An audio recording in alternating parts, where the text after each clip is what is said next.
In lesson 2, you're exploring a little bit about the different types of leadership and the kind of archetypes that we've come up with as your kind of systems thinker. So your broader thinking, you're thinking long term, and you're thinking about the wider systems and how they might impact on your leadership.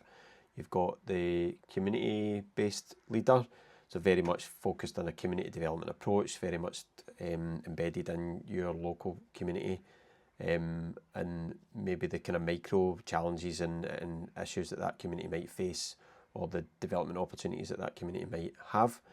And then the role-based leader, so you might have a role that spans across a number of different communities, or across a theme, or across a service type. So it could be childcare, or healthcare, or equalities work, but it bridges across a broad community.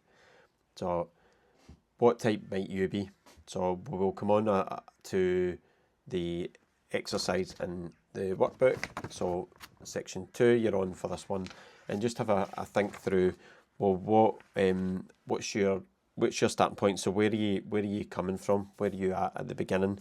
What type of leadership within that archetype and any other that you've seen before, what type of leadership approach do you think you've got? And you might have bits of multiple, you might bridge across a few of them, and what really resonates, what really engages you. So some people are really passionate and motivated by stuff that's happening in their local community, or the thought of doing something that's broader and wider and bigger than themselves, or bigger than the community they live in.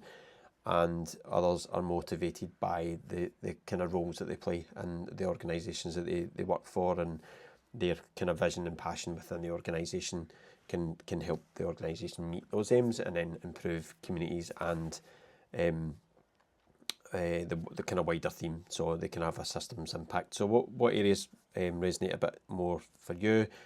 What really motivates you? So what gets you up in the morning? What do you really want to see an impact on? What's had an impact on your community or your life or your organisation when you think about climate in the community? So how do you want to lead? So there's different bits about your strengths and your desire, and then when it comes down to how you want to support people around you, or how you want to implement change.